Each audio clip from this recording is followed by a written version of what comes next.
আজকে আমি আমার ছোট্ট সোনার জন্য অর্গানিক আবির বাড়িতেই তৈরি করছি, কারণ সামনেই তো হোলি আর সোনা তো বাইরের আবির দেবে না, তাই বাড়িতেই একটু আবির তৈরি করছি।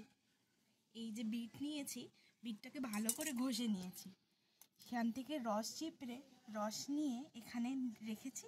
আর এখানে জনসন বেবির পাউডার আছে, সেই পাউডারটা এই রসের মধ্যে ভালো করে মিক্স করেছি। ব্যাস, এবার এখানে রোদে রেখে দিয়েছি। রোদে শুকিয়ে গেলেই, ড্রাই হয়ে গেলেই তৈরি সুন্দর একটা গোলাপি রঙের আবির। রোদে দেওয়ার পরে অনেকটাই শুকিয়ে এসেছে, এখন দানা দানা আছে। এটাকে একটুখানি চালনিতে চেলে নিলেই একদম পাউডারের মতো হয়ে যাবে।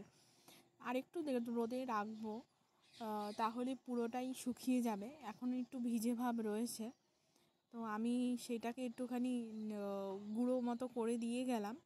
এবার আরও শুকিয়ে যাবে।